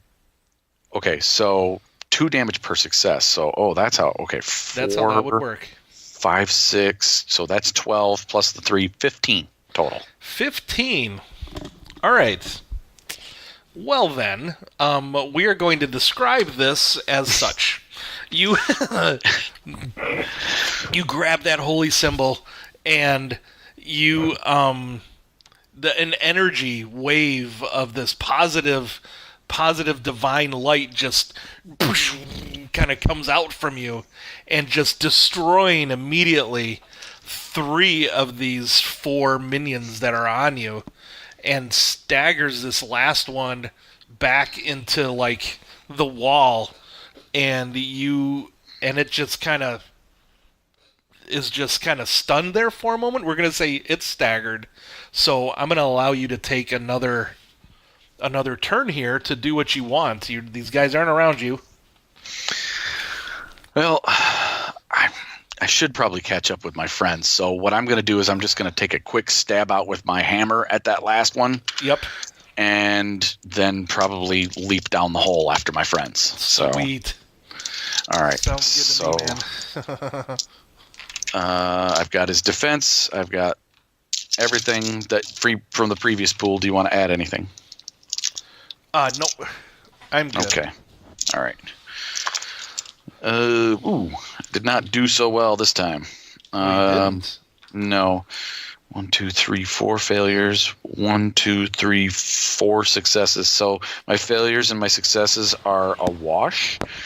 And my 1, 2, 3 advantage. And I had a net of 1 advantage. 1 advantage, huh?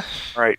So what I'd like to do with my 1 advantage is that one that staggered back, it staggered into the sarcophagus.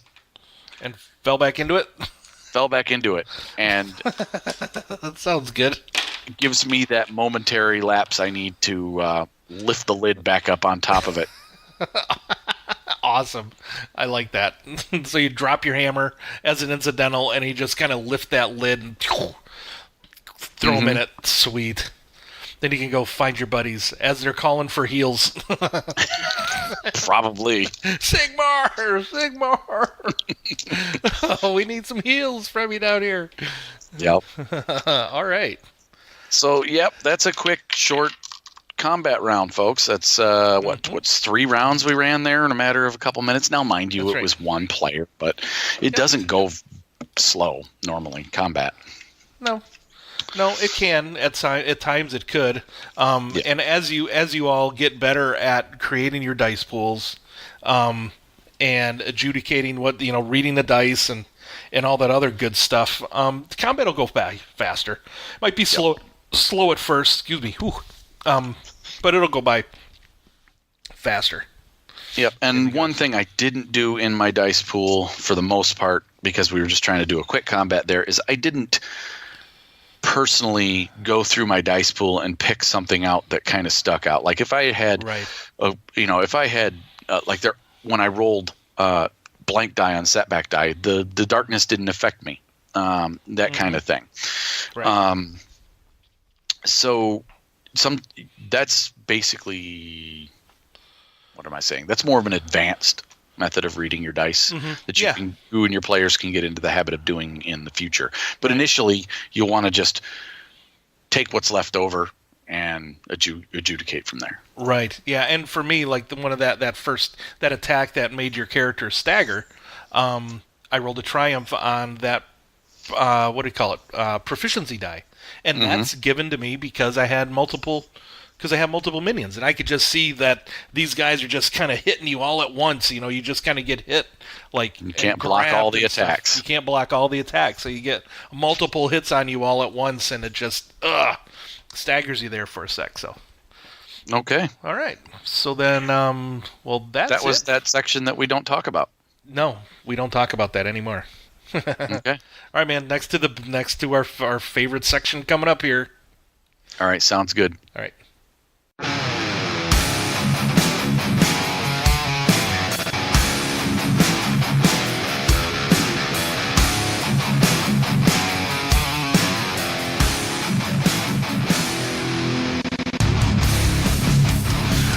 All right, so hey there, folks. This is Advantageous Threats, our favorite section of the show and yours.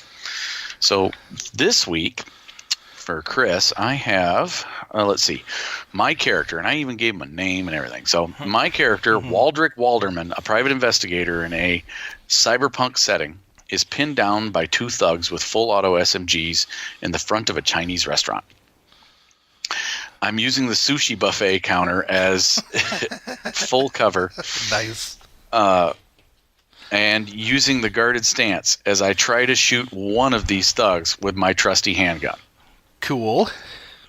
So, I have an agility of 3. Nice. I have a range light skill of 2. So 2 yellow, 1 green pool. This is my trusty handgun. This is my signature weapon, so I get a blue die for that. Cool. And I also put down here on my character sheet that I have a cybernetic targeting eye that will give me a free boost die to aim. Cool. I don't have to take the aim maneuver to get a boost die, basically. Awesome. I like it. Now I'm guessing these guys are outside, probably across the street, maybe in front of the restaurant, maybe medium range away. Maybe they're hanging out of a van outside. I don't know. Yeah, I don't care. Let's say that. Up to you, buddy. Yeah, they're a medium range away. Okay, so 2 purple difficulty normally. Okay, and you know what? I like the idea of them.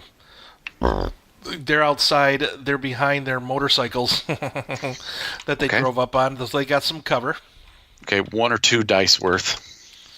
I'm going to say probably 1 because they're crotch rockets. Okay. And your guarded stance would give you a setback die. Yep, I have that. And let's see here. I'm going to say that the sushi getting shot in the air in your face and all that ice getting flung around will probably give you a setback die as well. All right. You know what I mean? Just pretty chaotic. And I'd like this, and I would like to spend a story point too. Mm-hmm. Saw that coming. Because there's a chance that some of that sushi might be poisonous. No, I don't know. I mean, maybe I'm allergic to fugu. I don't know. Maybe you're allergic to some of the fish getting shot in your face. Nice. All right. Whatever works here. All right, so I have a substantial pool here. It's 2 yellow, 1 green, 2 blue, 3 black, a red, and a purple. All right. Let's see what we got here. All right. So first thing, all of the setback dice rolled failures. Ooh. And so for cover. Yeah. So nice. Yeah, I didn't hit. I couldn't hit the broadside of a barn. Oh, really? Even with my free aim. So, yeah, I had a net 2 failure. Okay. And then 1, 2, 3, 4, 6. 3 advantage. 3 advantage. So, the thug that I'm shooting at, Yeah. I didn't hit him. But. I hit his bike. Nice. And not only did I hit it, but I hit it substantially enough that it blows him back on his butt, knocks him over. Yeah. Because the gas tank kind of explodes. Ruptures. Because this is kind of a Hong Kong action cyberpunk setting we're doing. And when things explode, right? Yep. In Hong Kong action flights. With 3 advantage, I can do that. You're in a John Woo movie. Yeah, all right. So I shoot the motorcycle in the gas tank, and it explodes in his face and sends him flying back. Doesn't take him out. But it sends him flying back. But sends him flying back on his butt. Now I only have 1 thug shooting at me this round, hopefully. Right. And he doesn't, and that guy doesn't have any more cover because you destroyed him. Okay. All right. Excellent. Okay. That was a boring one. I rolled a boring roll. No, it's all good. No, we made it exciting because it exploded. His bike exploded. That's cool. Okay. All right. So I would like to take my character that I played in a Pathfinder adventure recently. He took a sniper shot while his buddy Walter, the halfling rogue, climbed up a guard tower and stabby McStabbed and pulled down a guard off the thing. And there were 2 guards up there, and Yuri was back getting ready to shoot while Walter did. So Mr. Yuri Warhelm will be firing his short bow at this guard. Now, Yuri is a more athletic dwarf than most. So he actually has a 3 in athletic, in agility, I mean. Okay? He has 1 rank in ranged. We'll call it ranged because ranged, right? In the fantasy setting. He is taking the strain to double aim. Actually, no, he can't do that. Actually, he will take the strain to double aim, but he is going for the headshot. So, typically, when you aim at a body part, specific body part, it's going to be 2 setback die. But I'm going to double aim, which reduces that to 1 setback. Gotcha. Okay, and I am aiming at his head. Now, he is probably, I think we decided earlier, he was at long range. It says here you put medium, dude. I put medium, but now we'll say that it's long range. It made more sense because I was across a bridge and he was up and all that. So this could be pretty tough. I'd like to do a story point here because my buddy Walter, he's my little buddy. He's great. He always inspires me to do well. So I'm going to upgrade my check. Okay, and if I remember correctly, you had received some sort of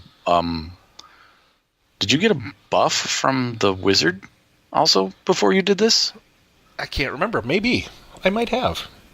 But anyhow, what does that do? Does that reduce my difficulty of my next check? I wonder if that's what in Magic. I wonder if that's what Enhance does. I think that's what Enhance does. We didn't think about that when we wrote this up, but let's just leave it as is for now. Alrighty. So you got 3 purple and 1 black right now as far as the difficulty. Yes. So you had timed this via, and when you would do a timed attack like this, you guys are basically setting an ambush. You guys would have rolled cool, and hopefully 2 of you rolled slots before the enemy. Right. So you guys would basically do your attacks. You do them one at a time, but you're saying you're doing it simultaneously. Right. All right. So I'm going to go ahead and. Oh, this was a goblin. Okay. So, and the goblin had cover. We didn't cover that. So I'm going to go ahead and give him 1 more black die for cover. All right. But I am shooting at his head. Right. Does that matter? That's why I gave you 1 instead of 2. Okay. Because you're aiming above the cover. Right. Okay. Gotcha. But he could just at that one moment kind of move between a couple of, or something. Okay. So sounds good. All right. Yep. Let's see how successful I am here. All right, here we go.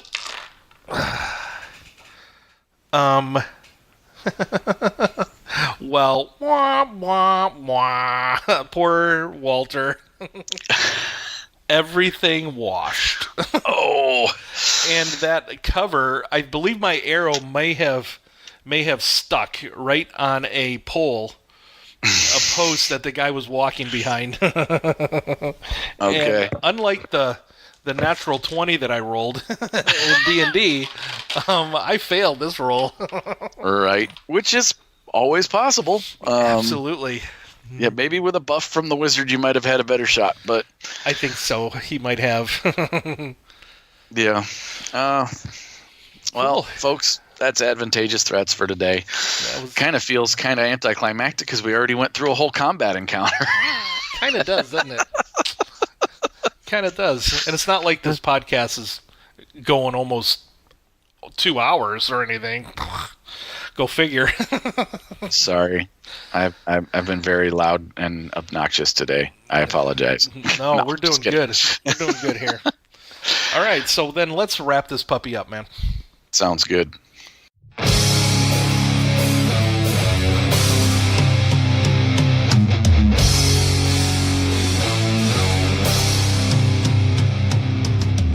All right, folks, so that was it for our show for today. Chris, you got a podcast in the network you want to shout out to? I would very much like to shout out to Matt, give Matt and Ben from the Imaginary Ramblings, a West Virginia pop culture podcast. Yeah, that's kind of interesting to me, a West Virginia pop culture. That's cool, dude. You guys talk about everything from Star Wars to end of the world stuff like Waterworld to this Cabin Fever Beer Fest.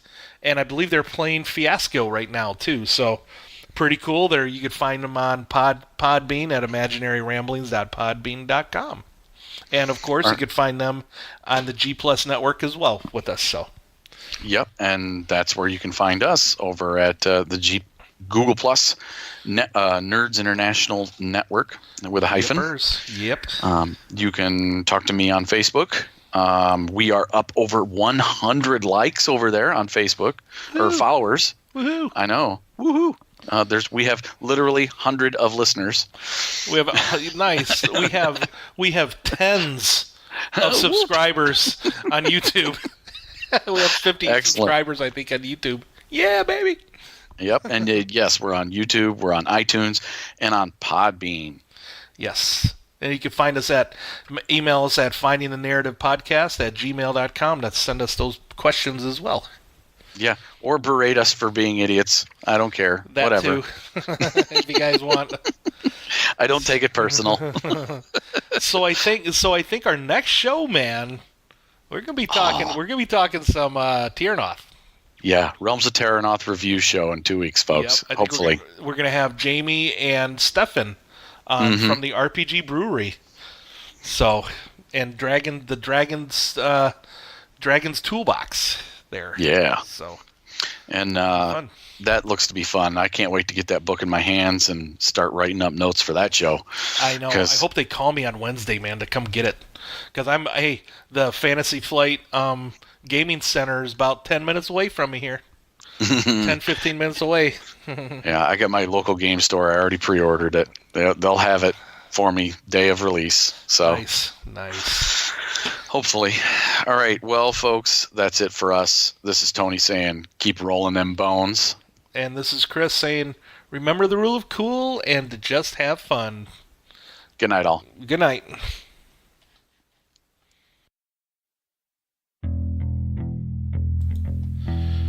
Finding a Narrative Podcast is not affiliated with or endorsed by any companies mentioned on this show. Any of the products mentioned on our show or appear on our website are the property and copyright of their respected owners. All items are used under fair use and educational and review purposes. All other items are the intellectual property of Finding a Narrative Podcast. Copyright 2018, all rights reserved.